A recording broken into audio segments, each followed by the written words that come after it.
A stranger gave him a piece of land. Then he discovered that an entire Chinese family lived underground. John Lee had never expected that a single encounter could change his life completely. He lived in a small town, the kind where everyone knew each other's names, but strangers were rare. John had a simple life. He worked at a local hardware store, spent his evenings reading books or tending to his small vegetable garden, and saved every penny he could. He had never owned much, but he was content. Still, there was a quiet longing in him, something he could not quite name, a feeling that maybe life had something more to offer. One bright spring afternoon, John was walking down the narrow streets of his neighborhood when he noticed an elderly man struggling with several heavy grocery bags. The man's hands shook, and some of the packages threatened to fall onto the ground. John, being kind by nature, immediately rushed to help. "Here, let me help you with those," he said, taking a few bags from the man. The stranger looked at John with a gentle smile, his eyes filled with a mixture of weariness and warmth. "Thank you, young man," he said in a soft voice. "You know, it is rare to meet people willing to help without expecting anything in return." John shrugged modestly. "It's nothing, really, I just like helping." The man nodded slowly, as if weighing his words carefully. "You have a good heart, John Lee. It is not often I meet someone like you." John was surprised. How did the man know his name? Do I know you?" he asked, curiosity rising in his chest. The old man shook his head. "No, we have not met before. But I have watched you for a while. There is a piece of land I own not far from here. I have no use for it anymore, but I feel it should go to someone worthy, someone who will treat it with respect." He paused, taking a deep breath. "I want to give it to you." John stared at him, unsure if he had heard correctly. You want to give me land? Are you serious?" The man nodded, his hands resting on the grocery bags. "Yes, I know it seems strange. You may think I am mad, but I have no one else to pass it to. And somehow I feel that this land belongs to you now." John felt a strange mix of excitement and disbelief. He had never owned land before. He had dreamed of a small home someday, a place where he could plant flowers, grow vegetables, and perhaps even have a quiet corner to write in his journal. But never had he imagined that a complete stranger would offer such a gift. Still, a part of him hesitated. "Why me? Why not someone in your family?" he asked, trying to sound polite but firm. The old man smiled knowingly.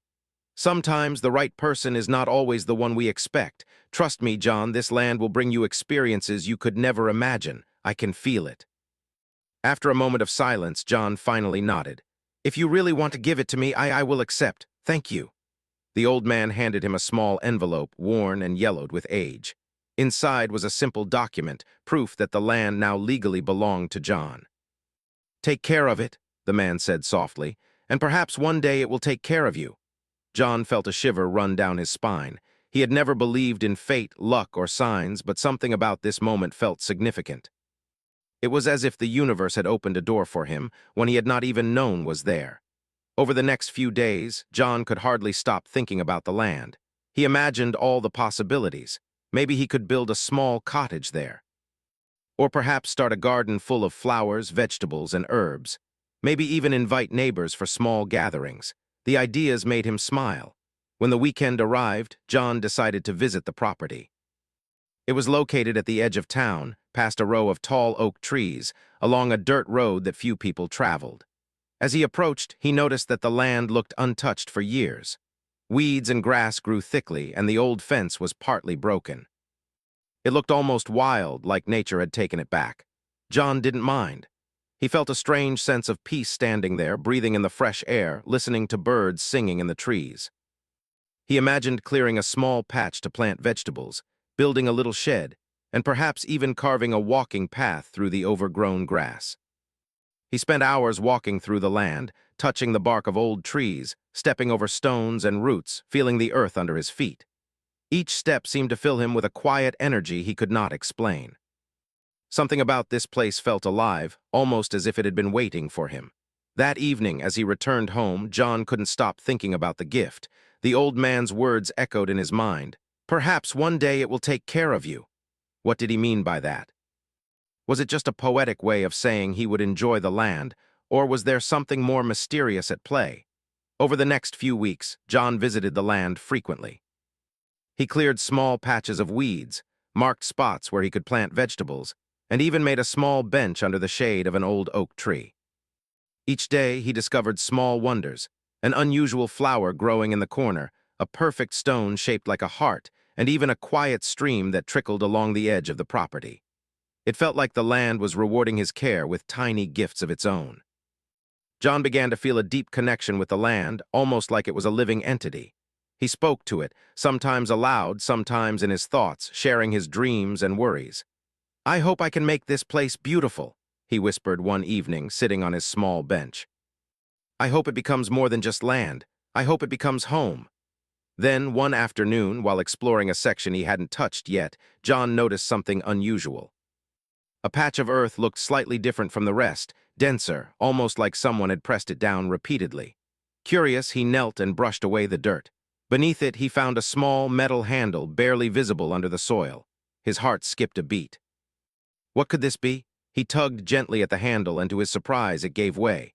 A small hatch hidden underground slowly revealed itself. John stepped back, a mixture of fear and excitement running through him. What was down there? An old root cellar, perhaps? Or some forgotten storage space left by a previous owner? John felt a surge of curiosity he could not resist. He grabbed a flashlight from his backpack, took a deep breath, and carefully peered into the dark opening. At first, he saw nothing but shadows. But then faint voices reached his ears, soft, murmuring words in a language he did not understand. Mandarin, he would later realize, though at that moment it sounded mysterious and strange. For the first time, John felt a strange thrill mingled with apprehension. This was not what he had expected when he received the land. He had thought of gardens, flowers, and small cabins.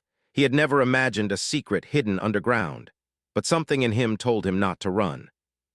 Something told him that whatever lay beneath that hatch was meant to be discovered, and that he, John Lee, was the one who had been chosen to uncover it. He closed the hatch for the day, his mind racing with possibilities. He could not sleep that night. The voices echoed in his thoughts, and he kept imagining what, or who might be living below. His imagination ran wild with possibilities. Could it be treasure, a forgotten shelter, perhaps someone in need of help? One thing was certain. The land had already begun to reveal its secrets, and John had no idea how much it would change his life. From that moment on, every visit to the land felt like stepping into a new world. The ordinary had become extraordinary. The quiet, overgrown field had transformed into a place of mystery and potential.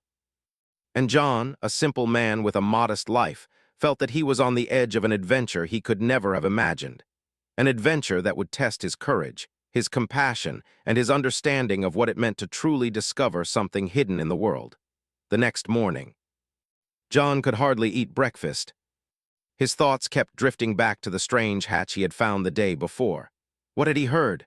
Could there really be something, or someone, living underground on the land he had been given? The idea seemed impossible, yet he could not shake the feeling that the voices were real. His curiosity was stronger than his fear, and by mid-morning he decided he had to return to the land. He packed a small bag with a flashlight, some rope, a notebook, and a bottle of water. He wanted to be prepared for anything. Walking along the familiar dirt path to the edge of his property, he felt a mixture of excitement and nervousness. The land looked the same as always, wild, overgrown, and silent, except for the occasional chirp of a bird or rustle of leaves in the gentle breeze. Yet to John, everything seemed charged with a strange sense of possibility. When he reached the hatch, he knelt down and brushed away the soil covering the metal handle. His hands trembled slightly as he pulled it open. The space beneath revealed a narrow stairway leading down into darkness. He shone his flashlight, and the beam fell on rough stone walls, revealing that the underground space was more carefully built than he had imagined.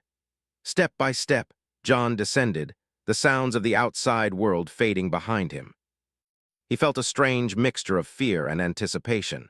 The voices he had heard yesterday were now clearer, and he realized they were speaking softly to each other. As he reached the bottom, he saw a dim light flickering ahead, coming from what appeared to be a small room. Suddenly, a young boy and girl appeared, their faces filled with surprise and alarm. They looked to be around 12 and 15 years old. They froze when they saw him, clutching each other's hands tightly.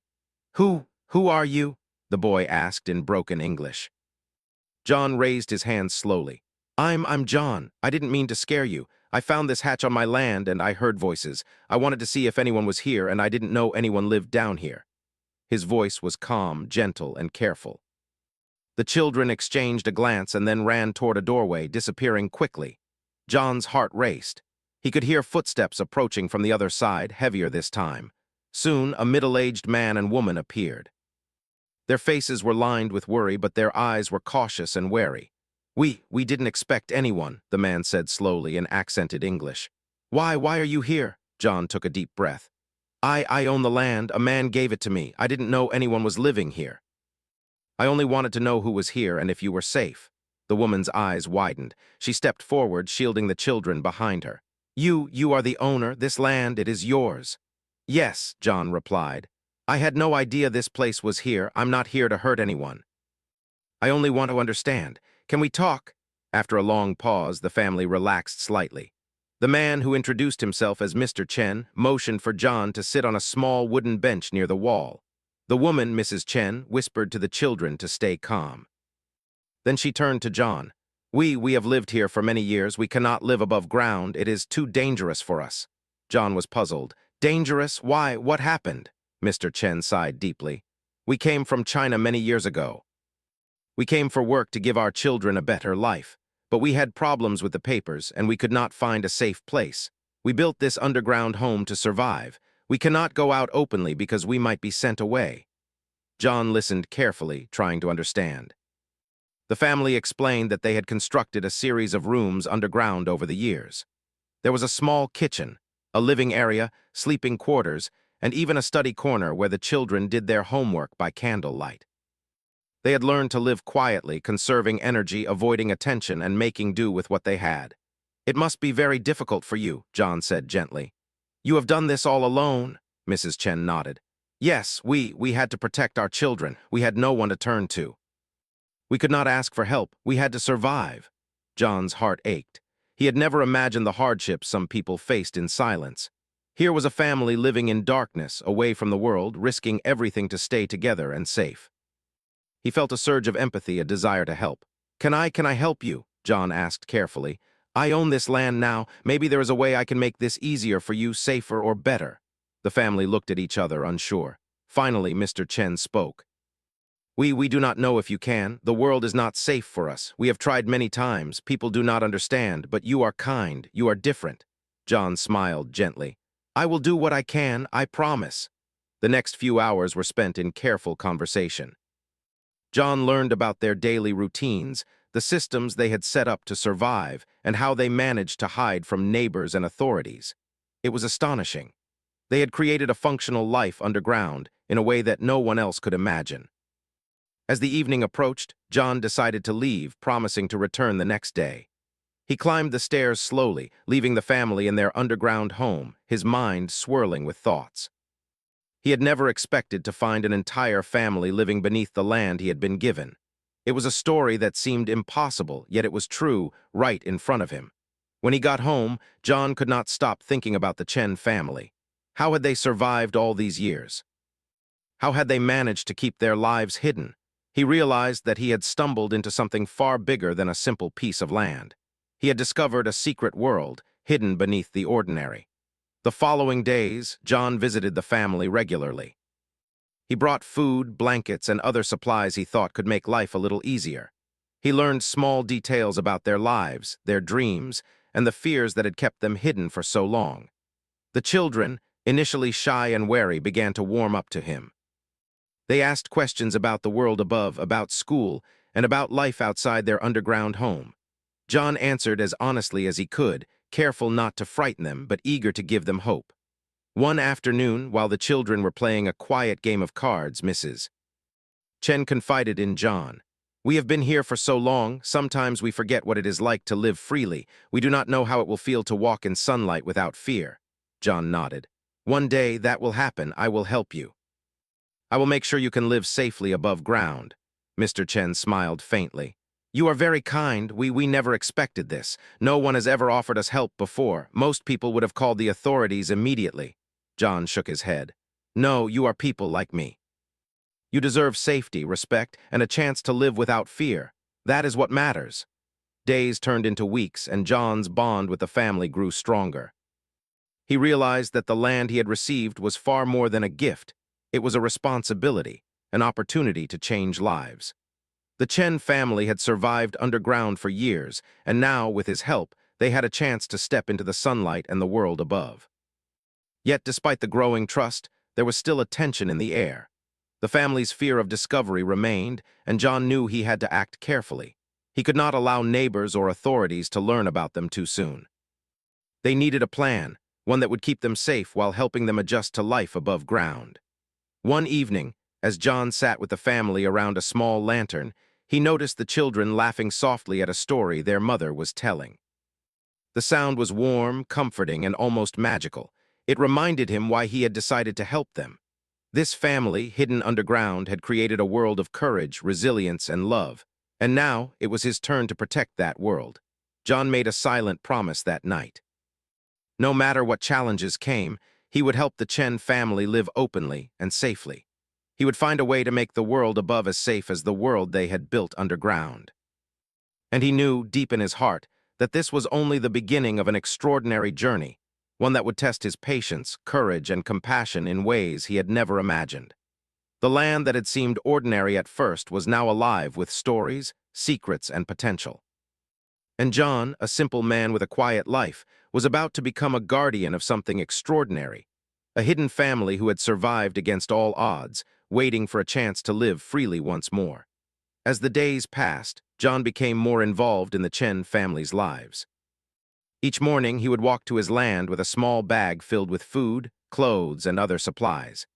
The family had been living underground for so many years that even the simplest items, fresh fruits, blankets, and warm clothing, felt like treasures. The children, May and Lee, would greet him shyly at first, but soon their smiles became more frequent and genuine. John felt a deep warmth seeing them so happy, even in such unusual circumstances. John realized that helping them was more than just bringing supplies. He needed to find a way for them to live safely above ground. He began to think carefully about a plan. The first problem was simple logistics. Where could the family stay temporarily if they ever had to leave the underground home? The second was legal. How could they live openly without fear of being forced to leave? And the third, perhaps the hardest, was emotional. The family had spent so many years hiding, and stepping into the sunlight would be both exciting and terrifying. One afternoon, John brought a notebook with him and sat down with Mr. and Mrs. Chen. "We need to plan carefully," he said. "You have lived underground for a long time. The world above may feel overwhelming at first. But I want you to have a safe place to live, at least temporarily, until everything is settled." Mr. Chen nodded slowly. We do not want to be a burden. We have lived quietly for so long. It is strange to imagine leaving our home, even though it is underground. John smiled gently.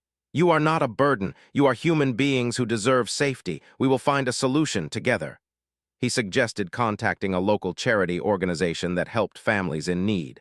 At first, the Chens were hesitant.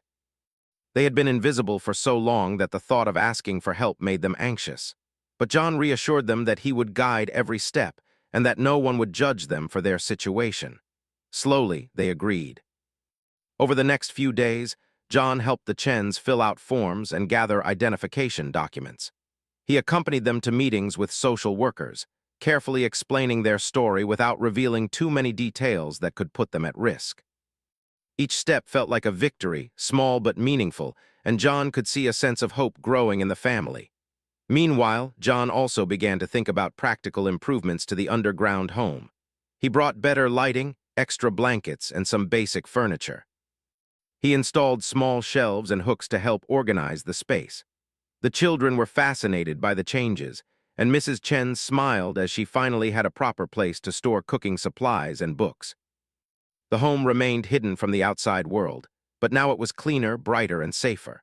One evening, as John sat with the family, he realized how strong their bond was. Despite living in darkness and secrecy for so many years, they had remained close, kind, and resilient. They shared stories from their lives in China, memories of old friends, and dreams for the future. May, the younger daughter, talked about wanting to go to school one day to learn about the world she had never seen. Lee, her older brother, dreamed of becoming an engineer building things that could improve people's lives. John listened intently, feeling both pride and sadness. Pride for their courage and resilience, but sadness that they had been forced to live in secrecy for so long. "One day," he said softly, "you will have the chance to follow those dreams freely without fear. I promise I will help make that happen." The next challenge was teaching the family about life above ground again. Even simple things like taking public transportation, going to the market, or interacting with neighbors felt unfamiliar to them. John decided to help them practice. He took May and Lee to the nearby town in the mornings, showing them how to buy groceries, cross the streets safely, and talk to people politely.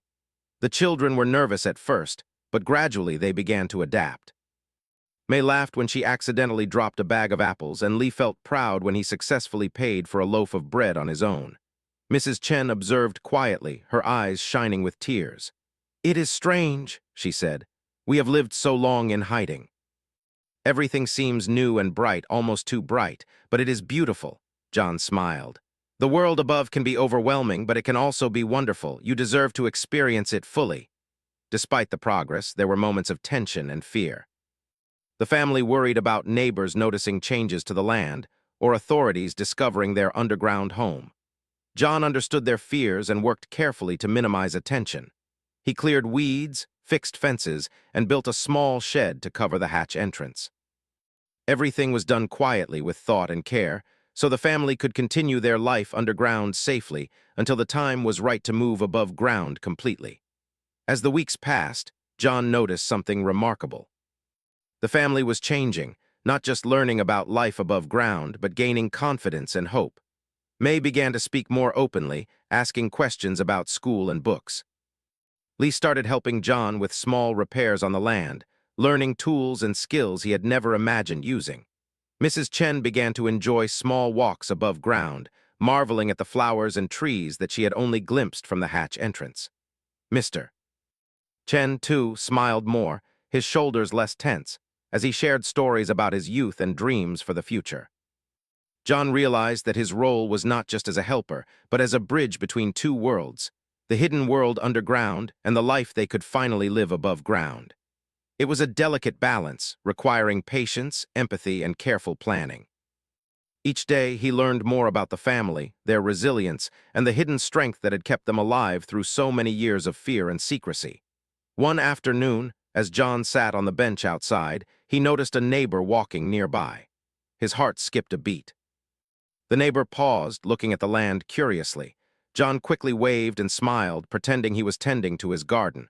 The neighbor nodded and moved on. John exhaled slowly, realizing how careful he needed to be. The family's safety depended on his discretion. That evening he returned underground, bringing tea for the Chens. "You must be tired," he said softly. "It is not easy to adjust to new experiences so quickly." Mrs. Chen nodded. "It is difficult, but we feel alive again. We have hope." "That is something we have not felt for a long time." John felt a deep satisfaction. He had never imagined that a simple gift of land could lead to such a profound journey. It was no longer just about property or ownership. It was about human connection, empathy, and trust. He realized that the true value of the land was not in its soil or trees, but in the lives it had brought together. As the sun set, casting golden light over the property, John stood with the family and looked at the horizon. For the first time, he imagined a future where the Chens could live openly, without fear, and where children could run freely in the sunlight. It seemed impossible, yet he knew it could happen. He had seen the courage and resilience of this family, and he was determined to help them step fully into the world above ground. In the following days, John began to research legal solutions, speaking quietly to trusted advisors about ways to secure the family's safety. Each plan was considered carefully, weighing risks and benefits. He wanted to ensure that when the family finally left their underground home, they would do so with confidence, security, and dignity. Meanwhile, he continued to strengthen the bond with the Chens. They shared meals, played games, and even celebrated small moments together, such as May learning to write a new word in English or Lee successfully fixing a broken fence. Each small victory was celebrated, reinforcing the sense of hope and belonging that had been missing for so many years. John also took time to reflect on his own life. He realized that this unexpected journey had changed him as much as it had changed the Chens. He had learned patience, empathy, and the true meaning of responsibility. The land, once just a simple gift, had become a symbol of trust, courage, and the power of human connection. One evening, as they sat together around a small lantern, May whispered softly, "I want to see the sky without hiding. I want to feel the sun on my face." John smiled gently, feeling a lump in his throat. "Soon, May, very soon. And when that day comes, you will never have to hide again." For the first time in years, the family felt a sense of possibility. The underground home had been their refuge, but now it was becoming a stepping stone to freedom, hope, and a future full of light. And John, standing quietly beside them, knew that he would do everything in his power to make that dream a reality. The journey was far from over. Challenges still lay ahead: legal hurdles, neighbors' curiosity, and the family's own fears. But for the first time, the Chens had someone they could trust completely. And for John, every step of the way was a reminder of why he had accepted the gift of the land in the first place: to uncover not just hidden secrets, but hidden strength, courage, and hope. The following weeks were filled with cautious planning and quiet anticipation. John had begun to realize that helping the Chen family move safely above ground was more complicated than he had first imagined.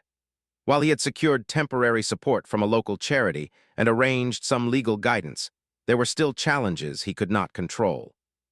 The family had been hidden for years, and any sudden exposure to the outside world could trigger fear, suspicion, or even intervention from authorities. John knew that every step had to be measured, careful, and deliberate. Each morning, John visited the underground home with supplies, encouragement, and small lessons for May and Lee about the world above. The children were growing more confident, but there were still moments when the memories of years of hiding made them hesitate.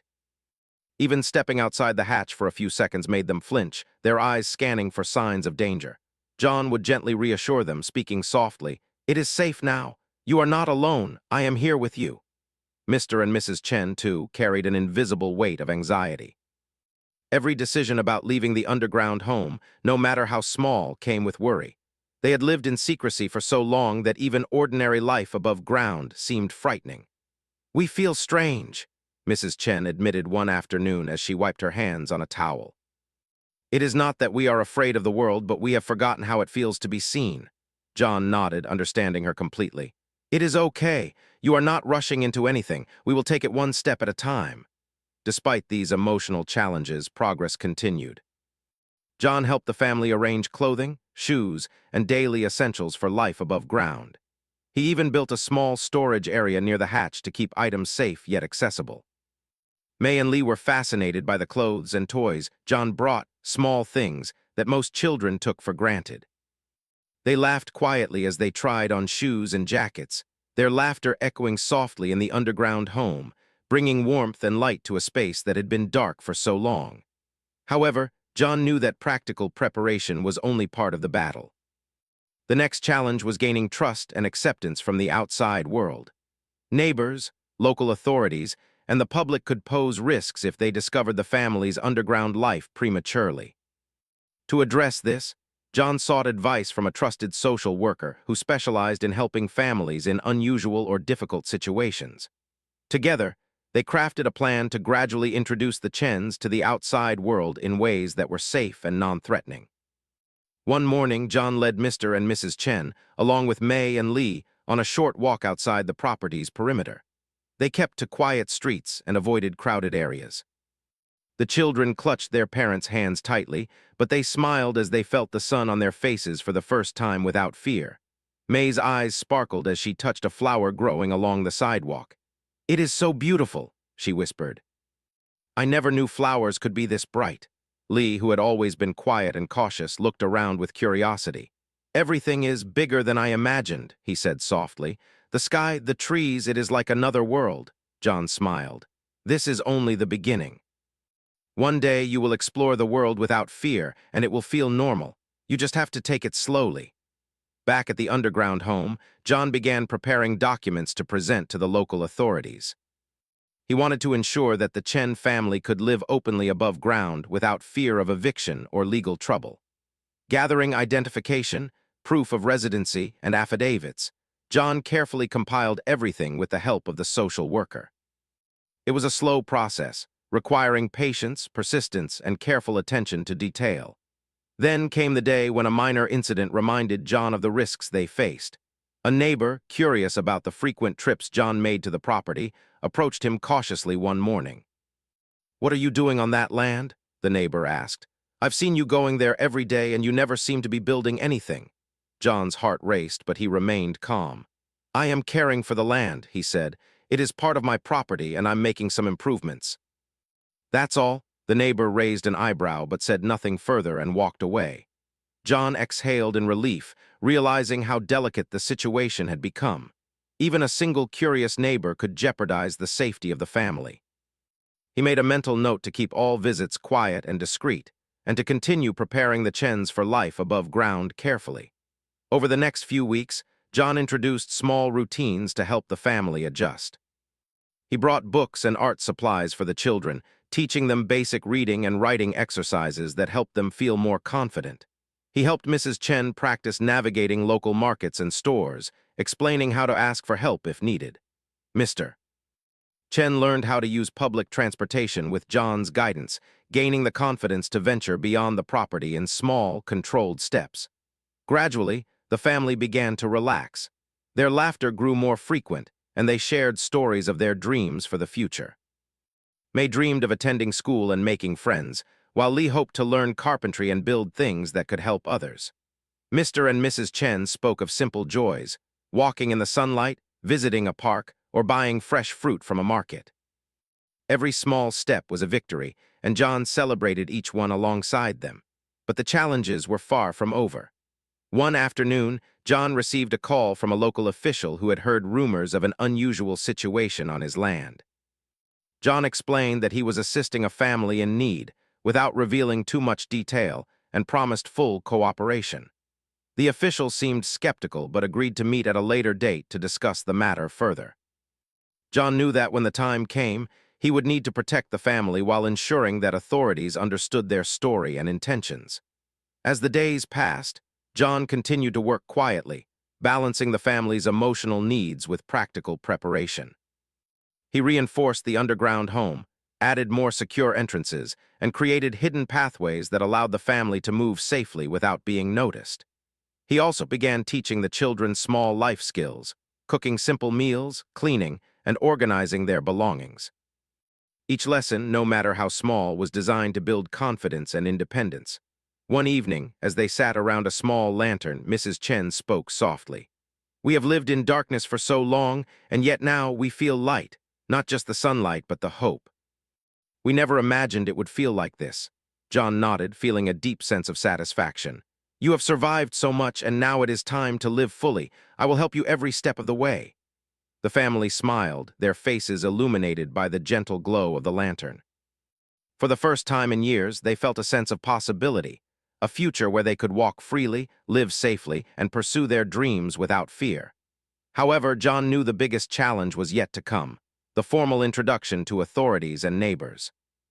The family's underground life had been hidden for so long that even a small mistake could attract attention. John carefully rehearsed explanations, gathered supporting documents, and made a plan to present the family's story clearly and compassionately. He also prepared the family emotionally, explaining that the outside world might be curious, judgmental, or skeptical. "Some people may not understand your story right away," he said gently, "but you have done nothing wrong. You have only survived and protected each other. That is something to be proud of." The children nodded quietly, clutching their parents' hands. May whispered, "I am scared, but I want to see the world." Lee added, "I am ready, I want to try." John smiled, feeling a lump in his throat.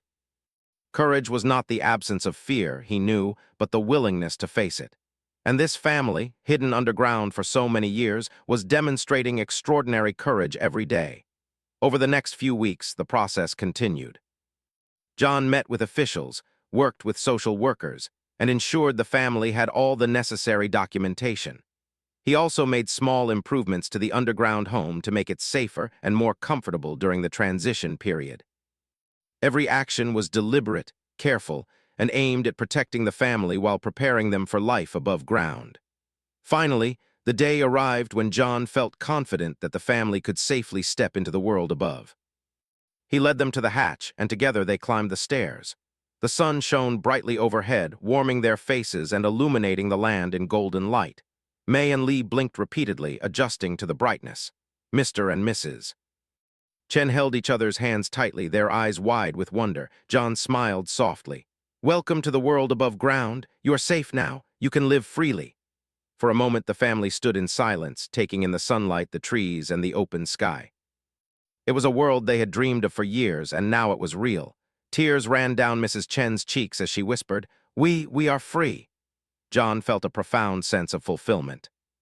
The journey had been long and challenging, but it had brought hope, courage, and life to a family who had lived in darkness for far too long. And though challenges would continue, he knew that together they could face anything.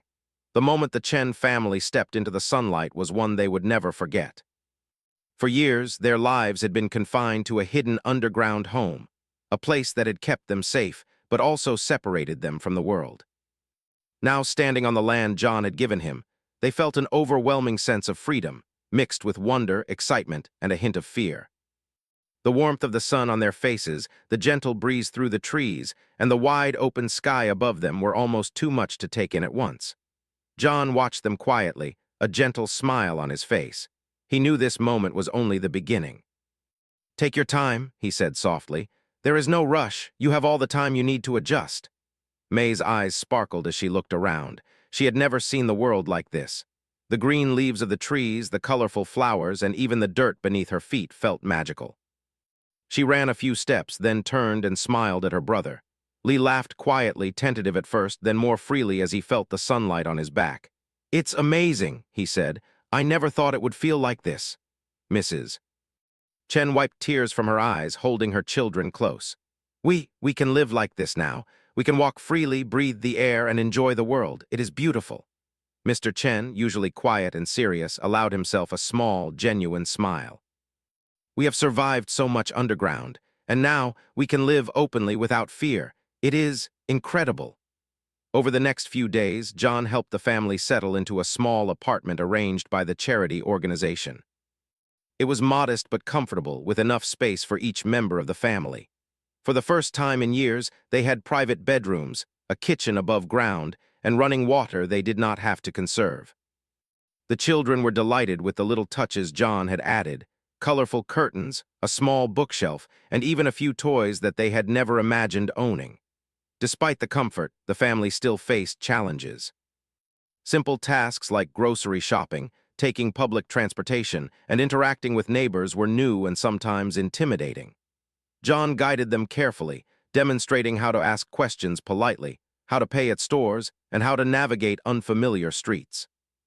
Each day brought a small victory, whether it was May successfully buying bread or Lee helping carry groceries without fear. The family also had to adjust emotionally. For years, they had lived in secrecy, fearful of discovery. Now even small interactions with the outside world brought both excitement and anxiety. John encouraged them gently. "You have lived so bravely underground. Now you have the chance to live bravely above ground. Step by step, you will grow stronger and more confident." School was the next big step for May and Lee. John helped enroll them in a nearby school, arranging extra tutoring to help them catch up with lessons they had missed while living underground. On the first day, the children were nervous, but John reassured them. "You can do this," he said. "Remember, learning is about curiosity and courage. You are both strong and capable." The first day at school was overwhelming. May clutched her backpack tightly, her eyes wide as she saw the other children running and playing. Lee walked beside her, his expression cautious but determined. Teachers welcomed them warmly, and classmates were curious but kind. By the end of the day, both children returned home exhausted but smiling, proudly sharing the small experiences of their day. John realized that education was about more than learning subjects. It was also about confidence and independence. Each day, he encouraged the children, helped them with homework, and listened to their questions about the world. May dreamed of becoming a teacher one day, helping children learn about life and courage, while Lee hoped to become an engineer, designing structures that could help people in need. John encouraged these dreams, reminding them that their past hardships had given them unique strength. Meanwhile, Mr. and Mrs. Chen began to explore the town cautiously. Simple walks became longer and more confident. They visited parks, local markets, and even small cafes, marveling at the ordinary activities they had longed for in secrecy. Each small outing was a victory, reinforcing the idea that life above ground could be safe, joyful, and fulfilling. The family's journey was not without difficulties. Occasionally, neighbors asked questions about the new family in the apartment building, and John had to explain cautiously. Authorities also visited to ensure the family's legal status was in order, requiring patience, documentation, and careful communication. But each challenge was met with determination, guided by John's careful planning and unwavering support. Over time, the Chens began to feel a true sense of belonging. Friends and neighbors started to include them in local events. May joined a community reading group, while Lee took part in a small science club at school. Mr. and Mrs. Chen volunteered at the local market, helping with small tasks, enjoying interaction with others, and slowly building trust in the community. The family's confidence grew, and their fear of exposure diminished. John also noticed the emotional impact of this transition. The family laughed more freely, shared meals together without worry, and even began celebrating small holidays and traditions openly. They spoke about the underground home occasionally, but it no longer carried the same weight of fear. Instead, it became a reminder of their resilience and resourcefulness.